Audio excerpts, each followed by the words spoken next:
আচ্ছা, ইঞ্জিনিয়ারিংয়ে একটা জিনিস খুব মজার, তাই না? ভাবুন তো, একটা বাইকের ব্রেক লিভার ধরুন ভেঙে গেল, আর বাজার থেকে অন্য কোম্পানির একটা কিনে আনলেন, তারপর একদম সহজে লাগিয়ে দিলেন। গাড়ির নাট, বল্টু, মোবাইলের চার্জিং পোর্ট সবই তো এরকম, তাই না? কিভাবে সম্ভব হয় এটা?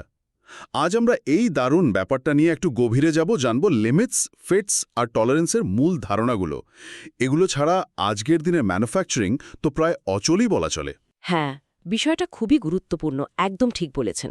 এই ধারণাগুলোই নিশ্চিত করে যে বিভিন্ন জায়গায় তৈরি হওয়া হাজার হাজার লক্ষ লক্ষ যন্ত্রাংশ শুধু দেখতে একরকম না, কাজেও হুবহু এক। আর সেজন্যই একটা পার্টস খারাপ হলে অন্যটা দিয়ে সহজেই সেটা বদলে ফেলা যায়। একেই আমরা বলি ইন্টারচেঞ্জেবিলিটি, বিনিময়যোগ্যতা। ভাবুন তো, যদি প্রতিটা পার্টস হাতে ধরে মিলিয়ে মিলিয়ে বানাতে হতো, তাহলে তো আজকের এই মাস প্রোডাকশন গণ উৎপাদন এটা সম্ভবই হতো না। ঠিক তাই। তাহলে চলুন এই ইন্টারচেঞ্জেবিলিটি বা বিনিময় যোগ্যতা দিয়েই শুরু করি। এটা আসলে কি? ধরুন, একটা কারখানায় গাড়ির ইঞ্জিন তৈরি হচ্ছে, আরেকটায় হয়তো গিয়ারবক্স।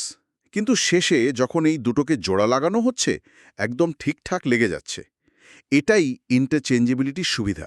মানে আলাদা জায়গায় তৈরি হলেও পার্টসগুলো একে অপরের সাথে সহজে বদলানো বা লাগানো যায়। এর ফলে কি হয়? উৎপাদন অনেক ফাস্ট হয় আর দামও কমে আসে। আর এর পেছনের মূল কারণটা হলো ডিজাইনেই প্রত্যেকটা পার্টসের মাপের একটা নির্দিষ্ট ছাড় দেওয়া থাকে। কারণ কোনো কিছুই তো আর ১০০% নিখুঁত মাপে বানানো যায় না, তাই না? মেশিনের কারণে হোক বা অন্য কোনো কারণে একটু হলেও এদিক ওদিক হয় আর কি।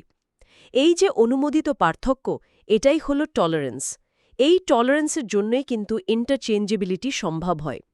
আচ্ছা, ইন্টারচেঞ্জেবিলিটি ছাড়া কি আধুনিক মাস প্রোডাকশন সম্ভব হতো? হুম, বেশ ভালো বোঝা গেল ব্যাপারটা। তাহলে এবার এই টলারেন্স বা ছাড়ের বিষয়টা, এটা একটু বিস্তারিত জানা যাক, কেমন? অবশ্যই। টলারেন্স হলো আসলে একটা যন্ত্রাংশের অনুমোদিত মাপের পার্থক্য। ধরুন, একটা পিনের ব্যাস ডায়মিটার বানাতে হবে ১০ মিলি, কিন্তু ডিজাইনার বললেন ঠিক আছে, ০.০৫ মিলি বেশি বা ০.০৫ মিলি কম হলেও চলবে। তাহলে সর্বোচ্চ মাপ বা আপার লিমিট হলো 10.05 মিলি, আর সর্বনিম্ন মাপ বা লোয়ার লিমিট হলো 9.95 মিলি। এই দুটো লিমিটের মধ্যে যে পার্থক্যটা থাকছে, 10.05 বিয়োগ 9.95 0.10 মিলি, এটাই হলো টলারেন্স, মাপের ছাড়। আচ্ছা আচ্ছা, মানে এইটুকু কম বেশি হওয়াটা অ্যালাউড, মেনে নেওয়া হবে। ঠিক। এই টলারেন্স আবার দুরকম হতে পারে। একটা হলো ইউনিল্যাটারাল, যখন ছাড়টা শুধু একদিকে দেওয়া হয়, হয় বেশির দিকে নয়তো কমের দিকে। ধরুন 10 প্লাস 0.05 মাইনাস 0.00 mm। আর অন্যটা হলো বাইল্যাটারাল, যখন ছাড়টা দুদিকেই থাকে, যেমন 10 প্লাস মাইনাস 0.05 mm। মনে রাখার সহজ উপায় হলো টলারেন্স মাপের মোট ছাড়, আপার লিমিট মাইনাস লোয়ার লিমিট। তাহলে টলারেন্স ছাড়া কি দুটো পার্টস ঠিকঠাক মিলতে পারত, বলুন? না, পারত না। এই টলারেন্স থাকার ফলেই তো দুটো পার্টস একে অপরের সাথে জুড়তে পারে। যেমন ধরুন, একটা নাট আর একটা বল্টু। এই যে জোড়া লাগার ধরন বা প্রকৃতি, একেই তো আমরা ফিটস বলি, তাই না? অনেকটা জামা কাপড় পরার মতো ব্যাপারটা, তাই তো? কোনটা খুব ঢিলে মানে লুজ, কোনটা একদম গায়ে লেগে থাকা বা টাইট, আবার কোনটা মোটামুটি ঠিকঠাক বা জাস্ট রাইট। একদম ঠিক উদাহরণ দিয়েছেন। ইঞ্জিনিয়ারিংয়ের ভাষায় প্রধানত ৩ ধরনের ফিট আছে। ১ নাম্বার হলো ক্লিয়ারেন্স ফিট। যখন ভেতরের পার্টস, ধরুন শ্যাফট, সেটা বাইরের পার্টস হোলের থেকে সবসময় ছোট হয়, ফলে এদের মধ্যে সবসময় একটা ফাঁক বা ক্লিয়ারেন্স থাকে। যেমন ধরুন, একটা বুশ বিয়ারিংয়ের ভেতর দিয়ে যখন কোনো শ্যাফট ঘোরে, সেখানে ক্লিয়ারেন্স ফিট দরকার হয়, যাতে ওটা সহজেই ঘুরতে পারে। ক্লিয়ারেন্স মানে ফাঁক থাকবে। হ্যাঁ। ২ নম্বর হল ইন্টারফেরেন্স ফিট। এটা ঠিক উল্টোটা। যখন ভেতরের পার্টস বা শ্যাফট বাইরের পার্টস বা হোলের থেকে সবসময় বড় হয়, এদের জোড়া লাগাতে বেশ জোর লাগে, কিংবা হয়তো একটাকে গরম করে অন্যটাকে ঠান্ডা করে লাগাতে হয়। যেমন রেলগাড়ির চাকায় অ্যাক্সেল লাগানোর সময়, বা ধরুন কোনো শ্যাফটের উপর বিয়ারিংকে খুব শক্ত করে বসাতে ইন্টারফেরেন্স ফিট ব্যবহার হয়। ও আচ্ছা, বেশ টাইট ফিটিং তাহলে। একদম। আর ৩ নম্বর হল ট্রানজিশন ফিট এটা হলো ক্লিয়ারেন্স আর ইন্টারফারেন্সের মাঝামাঝি একটা অবস্থা। মানে কখনো অল্প ফাঁক থাকতে পারে, আবার কখনো অল্প টাইটও হতে পারে, যেখানে দুটো পার্টসকে খুব নিখুঁতভাবে বসাতে হয়, কিন্তু খুব বেশি টাইটও না, আবার খুব বেশি লুজও না। সেখানে এটা কাজে লাগে। যেমন ধরুন কোনো লোকেটিং পেন। তো কোন ফিট ব্যবহার করব সেটা কিসের ওপর নির্ভর করে? মূলত অ্যাপ্লিকেশনের ওপর। বোঝা গেল। তাহলে ক্লিয়ারেন্স মানে ফাঁক, ইন্টারফারেন্স মানে টাইট। এবার আসি অ্যালাওয়েন্স আর বেসিস সিস্টেমের কথায়।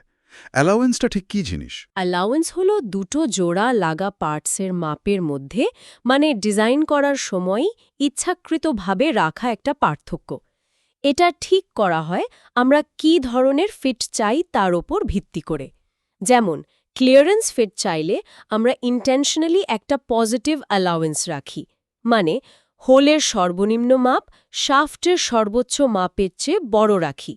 আর ইন্টারফারেন্স ফিট চাইলে আমরা নেগেটিভ অ্যালাউন্স বা ইন্টারফারেন্স রাখি, মানে শাফটের সর্বনিম্ন মাপ হোলের সর্বোচ্চ মাপের চেয়ে বড় রাখি। আচ্ছা, আর এই ফিটগুলো ডিজাইন করার জন্য তো দুটো সিস্টেম আছে বলছিলেন, হোল বেসিস আর শাফট বেসিস। হ্যাঁ, ঠিক। হোল বেসিস সিস্টেমে হোলের মাপটাকে স্থির বা বেসিক ধরা হয়, এর লোয়ার ডেভিয়েশন 0 ধরা হয়, আর একে এইচ দিয়ে বোঝানো হয়। তারপর যেমন ফিট দরকার সেই অনুযায়ী শাফটের মাপ বদলানো হয়। এটাই সবচেয়ে বেশি ব্যবহার হয়। কারণটা হলো ড্রিল বা রিমার দিয়ে নির্দিষ্ট মাপের হোল তৈরি করাটা, মানে শাফট বানানোর চেয়ে সাধারণত বেশি কঠিন আর খরচের ব্যাপার। ও আচ্ছা, তাই হোলটাকে ফিক্সড রাখা হয়। হ্যাঁ, আর শ্যাফট বেসিস সিস্টেমে ঠিক উল্টোটা। শ্যাফটের মাপ স্থির রাখা হয়, এর আপার ডেভিয়েশন 0 ধরা হয়, আর এইচ দিয়ে চিহ্নিত করা হয়। এক্ষেত্রে হোলের মাপ বদলানো হয়। মনে রাখার সহজ উপায়, হোল বেসিসে হোল স্থির মানে এইচ, শ্যাফট বদলায়। শ্যাফট বেসিসে শ্যাফট স্থির মানে এইচ, হোল বদলায়। তাহলে বলুন তো, বেশিরভাগ ক্ষেত্রে হোল বেসিস সিস্টেম কেন ব্যবহার করা হয়? বাহ, এটা মনে রাখার দারুণ উপায় তো। এখন পার্টসগুলো তো তৈরি হলো, কিন্তু সেগুলো সত্যিই এই লিমিটের মধ্যে তৈরি হয়েছে কিনা সেটা পরীক্ষাও তো করতে হবে। তার জন্য তো বোধহয় গেজ ব্যবহার করা হয়। একদম ঠিক। লিমিট চেক করার জন্য আমরা লিমিট গেজ ব্যবহার করি। যেমন প্লাগ গেজ দিয়ে হোল মাপা হয়, আর রিং গেজ দিয়ে শ্যাফট মাপা হয়। এই গেজগুলো ডিজাইন করার একটা খুব গুরুত্বপূর্ণ নীতি আছে, সেটা হলো টেইলার্স প্রিন্সিপল।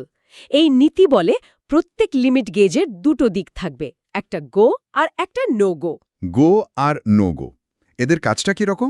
গো গেজটা সবসময় ম্যাক্সিমাম ম্যাটেরিয়াল কন্ডিশন বা এমএমসি পরীক্ষা করবে, মানে হোলের ক্ষেত্রে তার সবচেয়ে ছোট মাপ, আর শ্যাফটের ক্ষেত্রে তার সবচেয়ে বড় মাপ।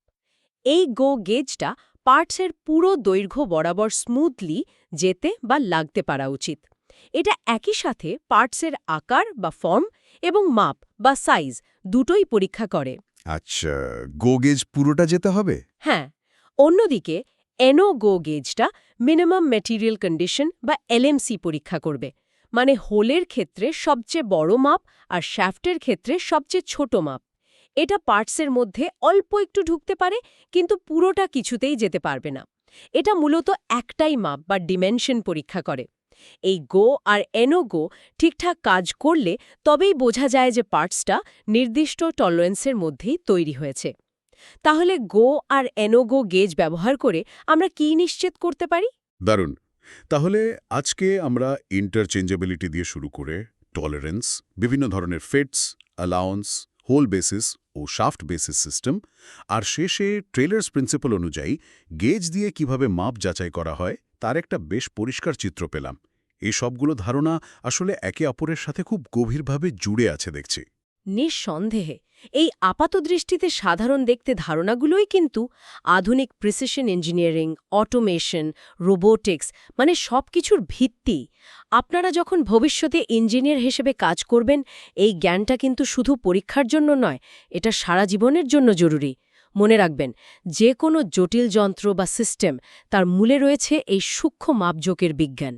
খুঁটিনাটি বিষয়ের উপর ভালো দখলই কিন্তু একজন দক্ষ ইঞ্জিনিয়ার তৈরি করে।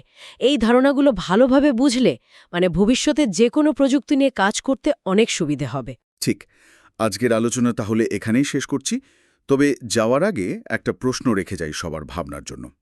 যেভাবে ইলেকট্রনিক্স থেকে শুরু করে প্রায় সব কিছুতেই পার্টসের আকার ক্রমাগত ছোট হচ্ছে, মানে মিনিয়েচারাইজেশন হচ্ছে, তাতে ভবিষ্যতে এই লিমিটস, ফিটস আর টলারেন্সেসের ধারণাগুলো বা এগুলোর প্রয়োগ কিভাবে পাল্টে যেতে পারে বলে মনে হয়?